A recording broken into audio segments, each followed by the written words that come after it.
Confrontation de point de vue ce soir entre Aurore Lalucq et Éric Delannoy. On va parler économie, mais aussi politique, et notamment s'arrêter sur cette aide exceptionnelle débloquée pour les agriculteurs qui ont souffert du gel ces 15 derniers jours. Un fonds de solidarité d'1 milliard d'euros a été créé. Une bonne nouvelle pour la FNSEA qui reconnaît même que le gouvernement a été plutôt réactif. Petite question tout de même, d'où vient ce milliard ? D'où viennent d'ailleurs ces milliards qui sont débloqués depuis un an ? On va en parler avec des économistes dans un instant. D'abord les premiers éléments de Flora Sauvage. Après le pire épisode de gel connu en France depuis 30 ans, le gouvernement a annoncé un fonds de solidarité exceptionnel d'1 milliard d'euros. On estime que sur certaines parties de notre territoire, c'est parfois 50, 70 et peut-être même 100% d'une partie des récoltes qui ont été perdues. Devant la catastrophe qui a ravagé plusieurs milliers d'hectares de culture, le Premier ministre a promis des mesures d'urgence. Le report et l'exonération des charges sociales, le dégrèvement de la taxe foncière sur le non-bâti et la mobilisation de dispositifs déjà existants en matière d'activité partielle. Pour les arboriculteurs et les viticulteurs durement touchés, ce sont des bonnes mesures, même si cela ne va pas résoudre toutes les difficultés. Le secteur de la viticulture était déjà à la peine avec le boycott des vins français par les États-Unis et la fermeture des bars et des restaurants. On ne peut pas dire que ça va répondre à tous les problèmes.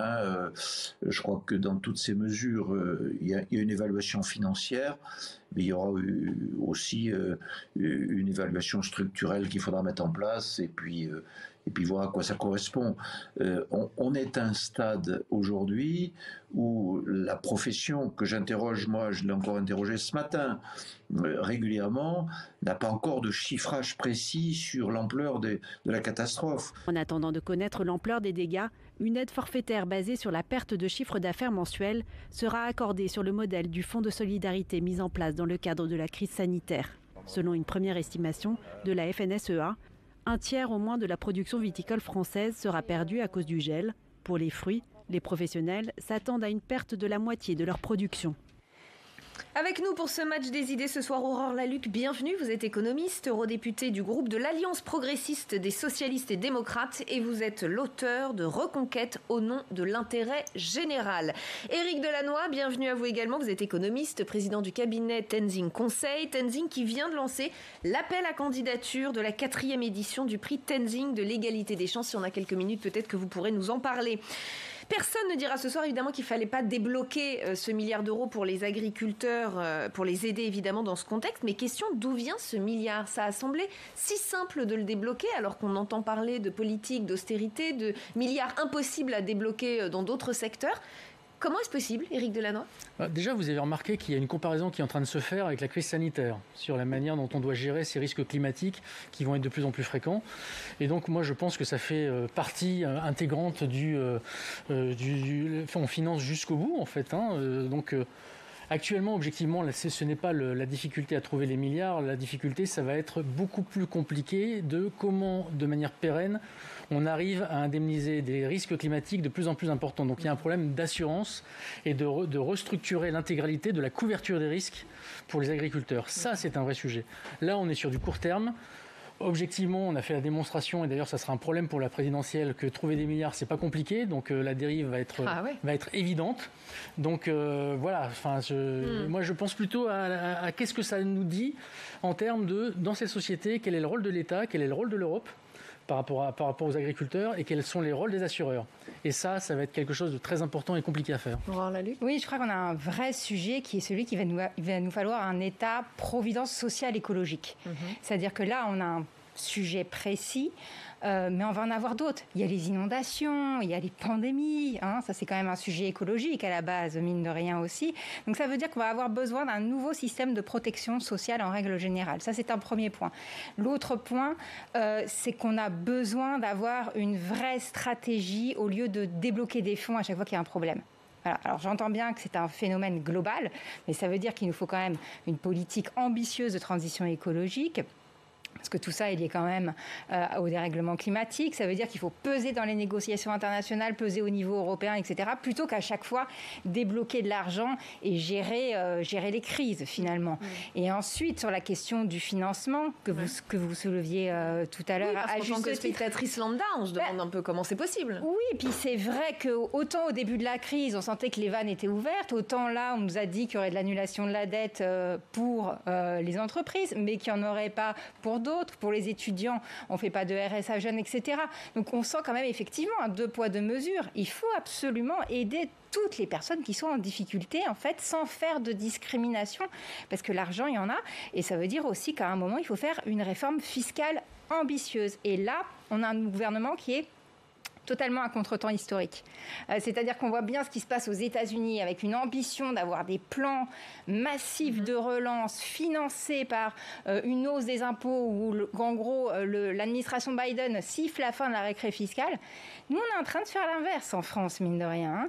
Donc, ça pose aussi un sujet à ce niveau-là. Il va nous falloir de la cohérence, stratégie pour une transition écologique, un État social providence sociale et écologique. Et tout ça, ça se finance. Et là aussi, il faut de la cohérence. Éric Delannoy ? Non, ce qui est intéressant, c'est que ce genre de propos, je le vois dans tous les programmes présidentiels depuis 30 ans, que la fracture sociale, on en a parlé en 95, que finalement rien n'a été fait. En fait, on a laissé tout dériver. Donc les politiques ambitieuses, c'est vachement chouette, mais dès qu'on veut toucher à la retraite, il y a tout le monde dans la rue. Dès qu'on veut faire une réforme ambitieuse, finalement, toutes les oppositions disent que c'est pas bien. Moi, j'en prends une seule, le dédoublement des classes. Souvenez-vous, les débats sur le dédoublement des classes, les syndicats étaient contre, l'opposition était contre, ce serait pas possible. 3 ans après, on montre que c'est une formidable réforme qui est structurelle, qui est systémique. Donc moi, je veux bien qu'on répète qu'il faut tout faire et relancer l'intégralité de ce qu'il faut, mais en fait, c'est pas comme ça que ça marche. Et on le voit dans ce gouvernement, c'est pas comme ça que ça marche. Quant à Biden et aux États-Unis, effectivement, ils ont des plans de relance qui sont très importants, mais on parle pas de la même chose. Ils ont un taux d'imposition qui est ridiculement bas, qui d'ailleurs a été baissé par Trump. Alors que nous, on a un taux d'imposition et de prélèvement obligatoire le plus élevé au monde. Donc l'idée qui consisterait à augmenter les impôts d'un pays qui a des prélèvements les plus élevés au monde me paraît juste inconcevable, surtout que ça donnerait des ressources qui sont ridicules par rapport aux besoins qu'on a. Je suis désolée, mais ce n'est pas totalement vrai, notamment sur l'impôt sur les sociétés, puisque au niveau européen, en moyenne, on va avoir un impôt inférieur si la réforme Biden passe. Donc c'est un élément de langage qu'il était bon d'utiliser pendant beaucoup d'années pour justifier des réformes. Il n'est pas vrai, il est désormais plus vrai. Et par ailleurs, les plans sociaux et les plans d'investissement massifs aux États-Unis, c'est pas que la question sociale. Hein. On a des plans d'investissement à base de 2000 milliards. On va sur des choses excessivement précises où on relance l'industrie et on fait du vert. Ça veut dire qu'il y a une vraie vision de société. Et ça nous manque aujourd'hui dans ce pays. Une vraie vision de société. Il n'est pas en train de relancer l'économie, Biden. Il est en train de reconstruire les États-Unis. On aurait bien besoin de ça en France. On reparlera un petit peu économie tout à l'heure. On va parler politique maintenant. C'est le deuxième thème de notre match ce soir. Ce sont les gauches qui tentent de s'unir en vue de 2022. Une vingtaine de représentants de différents mouvements se sont rencontrés samedi. On y a notamment aperçu Julien Bayou, Olivier Faure, Anne Hidalgo, Benoît Hamon, Raphaël Glucksmann et bien sûr Yannick Jadot, puisqu'il était à l'initiative de ce rendez-vous. Après 3 heures d'échange, il en est ressorti 2 choses. Dixit Yannick Jadot lui-même, le respect mutuel, on ne disqualifie pas les autres à gauche, et la tenue d'une nouvelle réunion fin mai. Une absence notable tout de même, celle du leader de la France Insoumise, Jean-Luc Mélenchon. On va en parler avec vous dans un instant. On va d'abord accueillir dans ce match David Guiraud. Bonsoir. Vous êtes porte-parole de la France Insoumise. Quel regard vous portez sur cette réunion qui a eu lieu samedi du côté de la France Insoumise ? Je sais qu'Éric Coquerel y était, donc la France Insoumise y a participé, mais quand même pas Jean-Luc Mélenchon qui était à des milliers de kilomètres d'ici. Est-ce que vous regardez cette réunion avec un petit sourire ironique ou avec un vrai espoir ? Déjà, sur l'absence de Jean-Luc Mélenchon, mais tout le monde savait qu'il n'était pas là à ce moment-là. Il avait un rendez-vous international, c'est un député membre de la commission des affaires étrangères. Donc les organisateurs savaient qu'il ne serait pas là à cette date-là. C'est un choix des organisateurs. Maintenant, c'est vrai que si la réunion, elle permet d'avancer justement vers cette espèce de pacte de respect mutuel, ça serait une bonne chose, et surtout sur des débats publics, parce qu'effectivement, il faut parler du fond. Et nous insistons à la France Insoumise sur le besoin qu'a la gauche d'avoir des mobilisations communes, c'est-à-dire de se rendre utile aux gens. Nous, on n'est pas pour un retour aux années Hollande où 2 mois avant l'élection, on sortirait du chapeau un candidat sans aucune mobilisation. Aujourd'hui, notre intérêt et notre enjeu à gauche, c'est de nous rendre utiles à ceux qui galèrent à remplir leur frigo, à ceux qui galèrent à nourrir leurs enfants, aux étudiants. Mais David Guiraud, pour être utile, il faut être élu. Pardonnez-moi, je ne sais pas si vous m'entendez bien. Oui, pour être utile aux Français, il faut être élu, il faut la gagner, cette élection. S'il n'y a pas d'union de ces gauches, c'est mathématique, ce sont les sondages, vous ne serez pas élu. Écoutez, la seule réalité mathématique aujourd'hui qu'on observe dans les sondages, parce que c'est des sondages, donc ça vaut ce que ça vaut, la seule réalité mathématique que l'on voit, c'est que lorsque les forces de gauche unissent, elles n'arrivent même pas à capter leur propre électorat. Et donc l'enjeu aujourd'hui, c'est de constater quoi ? Que la gauche est sortie très affaiblie du mandat de François Hollande. Beaucoup de gens se sont réfugiés dans l'abstention. Ils ne croient plus en la gauche parce que on a quand même un mandat, un quinquennat, François Hollande, qui a joué contre les intérêts des masses populaires. Et donc l'enjeu qu'on a aujourd'hui, c'est pas des accords forcément d'appareil, c'est de trouver le bon lien pour faire sortir les gens de l'abstention. Et je pense, moi je vous le dis, que pour faire sortir les gens de l'abstention, il faut qu'on se rende utile. La gauche, moi je le répète, je l'ai déjà dit il y a quelque temps, je trouve que la France insoumise a souvent été seule. Par exemple, quand il s'agissait de défendre les gilets jaunes, qu'on a traité de tous les noms, d'antisémites, de tout ce que vous voulez, alors qu'en vérité, c'est un mouvement de gens qui galéraient à remplir leur frigo. Quand on a été accusé d'islamo-gauchisme parce qu'on se battait contre le racisme ou la détestation des musulmans dans notre pays et contre des discours, y compris venant du gouvernement, qui mettent une cible sur le dos de nos compatriotes français musulmans, je pense que c'est là que doit être la gauche. Et effectivement, si on est dans ces mobilisations communes, les gens reviendront. Parce que, vous savez, je ne pense pas que les gens soient très enclins à donner un blanc-seing aujourd'hui aux organisations de la gauche. Elles seraient-ils trahies par le mandat de François Hollande maintenant ? Soyons utiles, ça serait déjà bien et ça serait un bon commencement, je pense. On va poursuivre la discussion avec nos invités en plateau. Évidemment, vous nous dites si vous voulez réagir et je vous redonnerai la parole. Aurore Lalucq, la France insoumise a été laissée un peu seule par les autres gauches ? Je sais pas, moi j'en ai rarement l'impression, mais ça va être ma vision personnelle des choses. Moi je soutiens et je suis là à chaque fois qu'il y a un combat qui correspond à ma ligne politique et à ce que je défends et à ce que Place Publique défend. Voilà, tout simplement. Oui, mais pas la complexité de ces gauches. C'est-à-dire que si c'est Jean-Luc Mélenchon qui sort vainqueur de cette union des gauches comme étant le candidat commun, vous soutiendrez ou vous soutiendrez ? Mais non, je pense que, en fait, je pense qu'on met la charrue avant les bœufs. Là, déjà, il y a un besoin de se parler. Et de se parler correctement et normalement. Et ça ne peut pas se faire, à mon sens, même s'il fallait absolument faire l'initiative qu'a fait Yannick Jadot, et je la salue, c'est pas un sujet. Mais à un moment, il faut qu'on puisse se retrouver tous régulièrement dans des salles pour pouvoir travailler ensemble, parler de ce qui nous unit. Et on a été unis sur la réforme des retraites, on a été unis face à l'assurance chômage. Je pense que si on parle de la réforme du pacte de stabilité européen, de la question fiscale, on sera unis. On aura à la rigueur des nuances, mais on le sera. Mais il faut aussi qu'on parle des sujets qui fâchent, qui clivent, les questions géopolitiques, les questions européennes, etc. Ça, à mon sens, ça ne se fait pas dans des réunions grand public. Ça se fait dans des réunions où on travaille le fond, tous ensemble, plutôt en off, exactement comme des... loin des caméras, quoi. Loin des caméras, mais exactement comme des réunions de négociations géopolitiques ou de négociations syndicales, tout simplement entre partenaires sociaux. C'est souvent comme ça que ça se passe. Et c'est, à mon avis, de ça dont on a besoin. D'abord le fond. D'abord le fond. D'accord, mais les Français voteront pour une personne. Sans nier qu'effectivement, la Ve République, elle est ce qu'elle est, et ça veut dire que c'est de l'incarnation, ça veut dire que c'est une capacité à faire des discours, etc. Mais travaillons tranquillement, sereinement le fond, et essayons d'être courtois à l'extérieur. Éric Delannoy. Non, ça m'amuse cette réunion, enfin concours de stars et à la fin il n'en restera qu'un, donc c'est le fond. Non, mais le fond. Regardez les réseaux sociaux, je me méfie toujours de ce qui est raconté dessus, mais ce qui est amusant, c'est de voir les comptes rendus qui sont faits eux-mêmes de la France insoumise sur les comptes rendus qui sont faits des autres, si vous voulez. Par exemple, où en gros finalement personne n'est même d'accord sur ce qu'il faut retenir de cette réunion-là. Donc, si l'ambition c'est de réussir à se parler correctement, enfin j'espère qu'on est dans un pays civilisé où il n'y a pas besoin de se réunir pour pouvoir se parler correctement. Maintenant, ce qui réunit essentiellement ces gens-là, parce que je dis ces gens-là, c'est un spectre incroyablement large, c'est le Macron-bashing. Effectivement, ils ont été contre tout ce qu'a essayé de mettre en place Emmanuel Macron, mais jamais avec les mêmes arguments.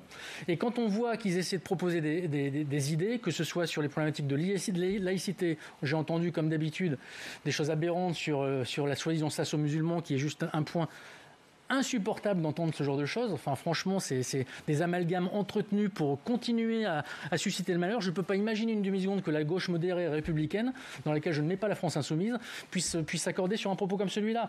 Et là, on est sur des sujets de fond qui tiennent à la vision de la société. Alors, David Guiraud, je crois que vous voulez réagir, et ensuite Aurore Lalucq. Oui, non, mais je suis heureux de voir que moi, Emmanuel Macron a un soutien autour du plateau. Il en fallait bien.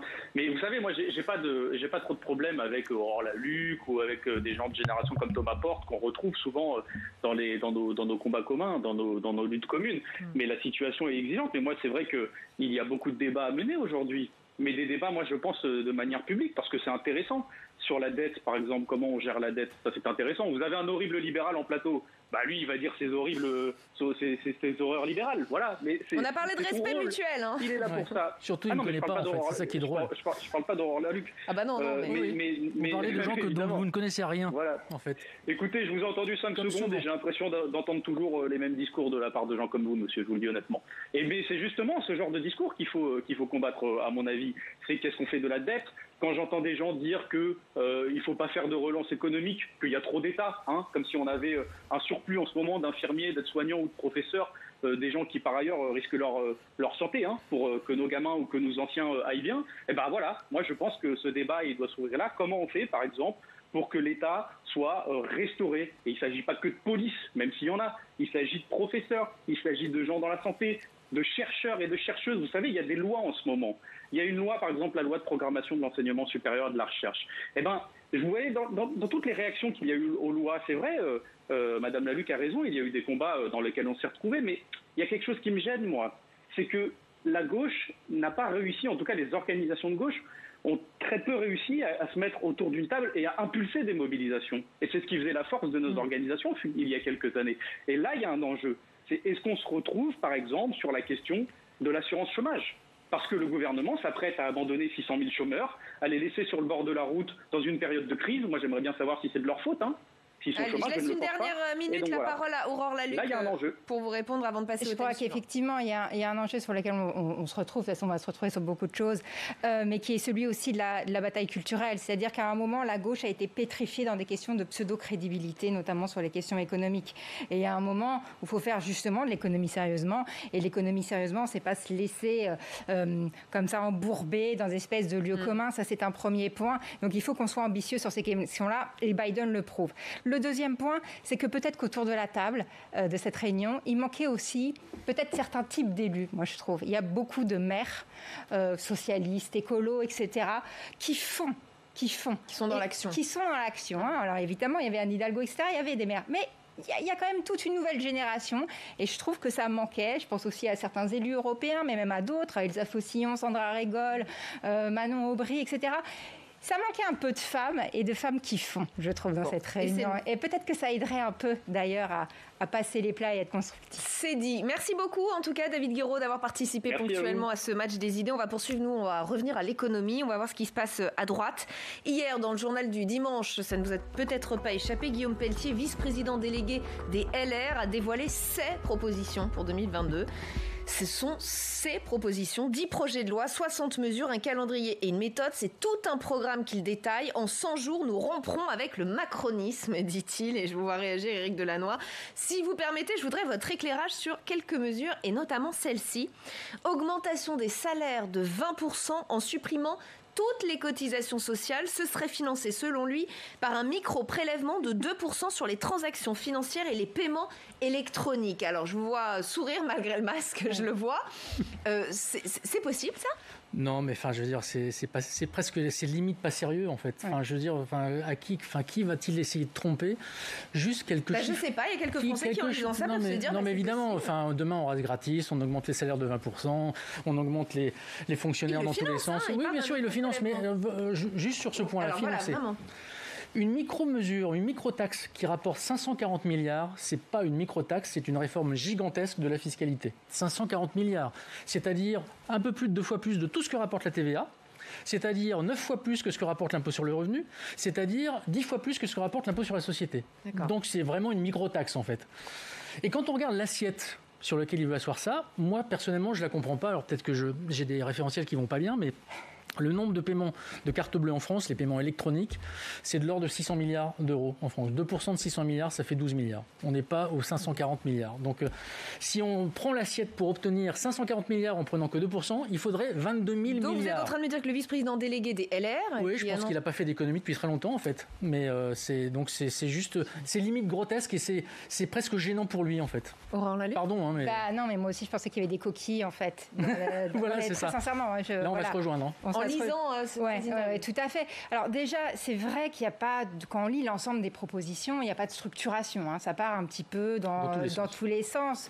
On voit que c'est une sorte de melting pot de mesures un peu populistes, disons, mais qui complètement populistes, donc effectivement, mais qui n'ont pas de colonne vertébrale. C'est-à-dire quel est son projet économique pour la France, comment il fait pour relancer l'investissement, quelle est sa vision de la politique monétaire, de la politique budgétaire, quid de l'Europe, la Banque Centrale Européenne. Enfin, s'il veut faire vraiment de l'économie, qu'il y aille, quoi. Là, on est sur quelque chose, effectivement, c'est un peu du grand n'importe quoi. Et par ailleurs, juste un point sur sa proposition phare, qui est donc une augmentation des salaires sans cotisation. Faut se rendre compte que les cotisations sociales, on connaît mal notre système de protection sociale dans ce pays, et c'est bien dommage, c'est du salaire différé. C'est pas l'État qui va prendre cet argent et qui va l'utiliser. C'est du salaire différé. C'est votre argent que vous allez toucher plus tard dans le système de retraite, etc. etc. Donc il faut quand même aussi faire attention à ce genre de choses. En fait, il propose un détricotage très très dur, par ailleurs, de la sécurité sociale, tout simplement. Et voilà. Et puis sur les questions fiscales, moi, je ne sais que dire. Les bras mentons. Non mais alors pour le coup, je souscris tout à fait à ce qui est dit. Je voudrais juste rajouter un point même en termes de colonne vertébrale sociétale de ce que ça veut dire. Ça veut dire que ce monsieur, il est en train de dire quand bien même ce serait possible cette taxe de 2%, qu'on va faire reposer la solidarité et la sécurité sociale sur la consommation, sur la finance. Enfin, je veux dire, c'est quand même incroyable. Enfin, je veux dire, on marche sur la tête, quoi. Donc, pour moi, je pense j'espère qu'il ne sera pas soutenu, même si Valérie Pécresse, en d'autres temps, a sorti aussi beaucoup d'âneries. Oui, c'est vraiment pas qu'une question politique. C'est d'idéologie, disons. Là, on est vraiment sur un manque en plus de sérieux total. Et franchement, ce serait bien qu'on ait des débats où on n'est pas d'accord, mais où on est sérieux. Et c'est pour ça que je voulais l'avis de deux économistes sur ce point, parce que c'était quand même une interview qui a beaucoup fait parler hier et qui interpellait en tant que Français qui n'y connaît rien, qui se disait... À chaque fois qu'on parle de rupture, ça plaît, mais ça ne veut pas dire que c'est forcément tenable. Mais ça veut dire que par contre, il y a un vrai sujet qui est celui du pouvoir d'achat et celui des salaires, et qu'augmenter les minima sociaux dans une période où on a une crise sociale et on a besoin de faire en sorte que tout le monde aille bien socialement, ne serait-ce que pour que l'économie reprenne, ça par contre, c'est un vrai sujet. Allez, quatrième thème de ce match, le lancement des États généraux de la laïcité. Là aussi, c'était dans le JDD par Marlène Schiappa. D'ailleurs, ça commence demain, ça va aller très vite. Avec des religieux, des intellectuels, des associations, des syndicats, des jeunes. On va y parler liberté d'expression, intégration. L'initiative ne séduit pas tout le monde, évidemment, et elle soulève même un peu d'incompréhension, notamment chez le communiste Yann Brossa, qui était sur Public Sénat ce matin. On sort d'une loi sur le séparatisme. Et maintenant, Marlène Schiappa nous sort les états généraux de la laïcité. Non mais sérieusement, je sais bien que Marlène Schiappa a un ministère croupion et qu'elle est obligée tous les matins de créer le buzz médiatique pour faire croire qu'elle travaille. Enfin, en l'occurrence, ça n'a aucun sens. Il y a la loi de 1905, appliquons la loi de 1905. On n'a pas besoin tous les jours de remettre une pièce dans la machine sur le sujet. Alors, c'est un peu violent sur la forme, oui. C'est vrai. Sur le fond, est-ce qu'on a vraiment besoin d'états généraux de la laïcité ? Et vous pouvez répondre aussi sur la forme. Non, mais sur la forme, je veux dire, c'est pas très grave. On est habitué à cette forme un peu ridicule de gens qui n'ont rien à dire. Mais ce qui est un peu embêtant, c'est que... Non, ce qui est vraiment très embêtant, c'est que Yann Brossa n'a pas compris ce que voulait faire Marlène Schiappa ou n'a pas voulu comprendre ce que voulait faire. Pour ces gens-là, j'ai l'impression que c'est soit répressif, soit une loi, soit rien. En fait, à quoi va répondre ces états généraux ? Ils vont répondre à un besoin de pédagogie, de formation et de prise de température sur une jeunesse qui aujourd'hui est totalement déboussolée. Vous voulez dire qu'on n'a pas forcément de résultats politiques à attendre de ce rendez-vous et on de le fait mon pour point de en vue, parler, si je m'inscris dans ces états généraux, c'est pour mettre en évidence une problématique de société qui est un vrai sujet, qui s'il est laissé à l'extrême droite ou à l'extrême gauche, dans les deux cas ce sera une catastrophe, ne donnera rien. Donc l'idée c'est effectivement de ne pas compléter la loi sur le séparatisme. La loi sur le séparatisme ça n'a rien à voir avec ça ou pas grand chose à voir avec ça. C'était pour protéger la France d'une certaine dérive, en l'occurrence de l'islamisme. Et ça n'a rien à voir avec l'islam. Rappelons-le. Là, on est en train de se dire, il y a une jeunesse qui est un peu à la dérive dans l'appréciation qu'elle a de ce qu'est la laïcité, de ce qu'est la liberté d'expression. Les derniers sondages qui le montrent et c'est juste dramatique. Et donc, il faut revenir expliquer. Il faut voir quelles sont les idées des intellectuels. Il faut prendre du recul. Quelles sont les idées des intellectuels de tous bords sur c'est quoi faire laïcité en France, comment on peut prendre ce recul et quelles sont les actions qu'on peut mettre en place en termes de formation et de pédagogie et sortir du tout répressif qui est aujourd'hui pris en charge par la loi. C'est ça, les états généraux. Alors après, on peut gloser sur est-ce que c'est le moment, pas le moment, on met ça en perspective de la Est-ce qu'il y a un calcul politique derrière ? Mais dans ces cas-là, on fait jamais rien, quoi, en fait. Laurent Lalucq. Juste sur la question de la forme, j'étais d'accord que la forme de Yann Brossa était violente, mais dire qu'il n'a pas de fond, c'est aussi très violent. Il en a quand même largement. Il l'a démontré à plusieurs reprises. Il n'y a même pas besoin de le démontrer d'ailleurs. Donc c'est juste pour dire sur la question de la forme, faisons tous peut-être un petit peu attention.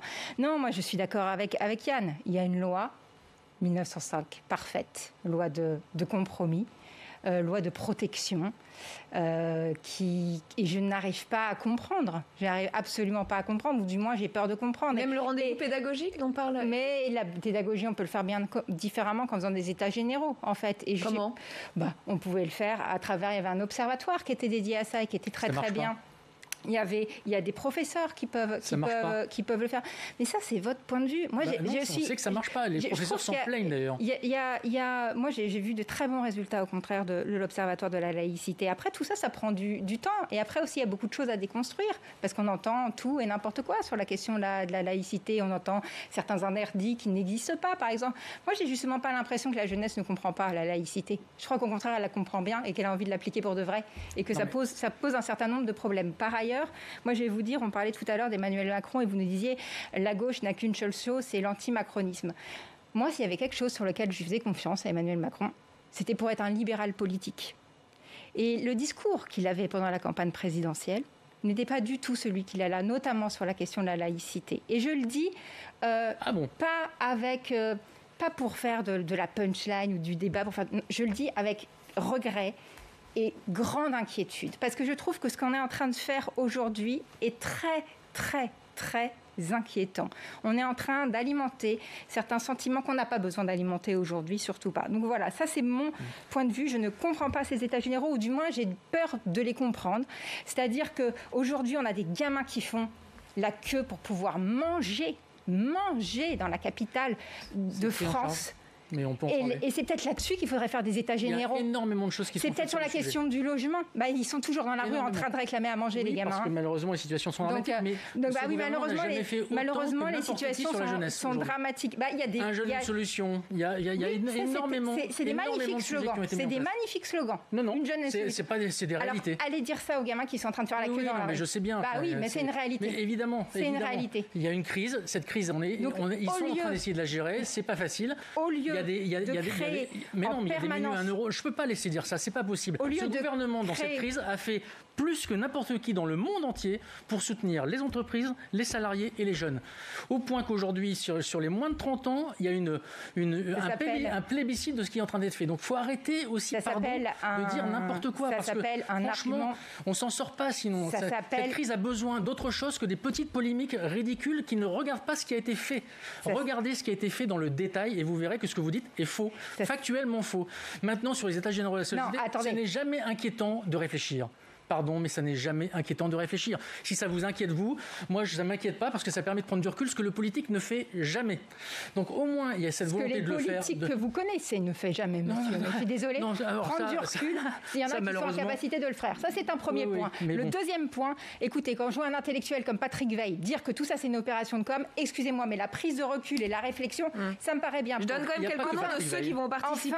Caroline Fourest, Gaspard Koenig, Barbara Cassin, Richard Malka. Ça fait pas beaucoup de diversité intellectuelle, tout ça me semble. C'est pour ça que je vous amène sur cette question. Ça, c'est un point. Donc, on voit bien là l'opération de com'. Ensuite, sur la gestion de la crise, vous pouvez me couper la parole, vous pouvez parler plus fort que moi et le répéter, de dire qu'on a été le meilleur pays, qu'on a été celui qui a fait le maximum, etc. Il n'y a pas de question de meilleur, d'ailleurs. C'est ce que vous avez dit globalement. Ça reste un argument. Je suis désolée, c'est le moment. On peut dire qu'on a été les moins pires. C'est le moment où il faut être relativement humble, même qu'on a très très bien géré la crise. Voilà. Il reste une quarantaine de secondes, on se dirige vers les économiques et sociales à gérer. Oui. Non, mais pour ce qui concerne la laïcité, encore une fois, je pense que quels que soient les profils des personnes qui sont, il ne va pas y avoir seulement les réflexions des intellectuels. Ils vont poser des bases, ils vont faire un cadrage pour ensuite faire une grande enquête auprès de 50 000 jeunes. C'est quand même intéressant de savoir ce que ces jeunes-là ont à dire par rapport aux premiers sondages qui ont été faits et qui, eux, sont très inquiétants. Parce que quand on parle que 52% des jeunes aujourd'hui ne souhaitent pas qu'on garde ce qu'a apporté les Lumières, à savoir la capacité à pouvoir critiquer les religions, remettre en cause la laïcité, enfin, à minima, une remise à plat à faire avec eux. Il y a une remise à plat, et ça n'est rien d'autre que ça. Et les lois la loi de 1905, c'est une loi qui est très bien faite, sur laquelle il faut rappeler effectivement, mais qui ne suffit pas, parce que ce ne sont pas des outils qui permettent d'aller faire de la pédagogie et de la formation. Elle a tout, cette loi, il suffit de l'utiliser. Et par ailleurs, la CFDT ne participe pas à ces états généraux. Et l'échange est passionnant. Merci à tous les deux d'y avoir participé. Merci pour ce match des idées. C'est donc la fin de cette émission. On se retrouve demain à 18h à 22h30. Demain matin, bonjour chez vous, dès 7h30. Oriane Mancini recevra Frédéric Pechnard, vice-président LR de la région Île-de-France en charge de la sécurité. Excellente soirée sur Public Sénat.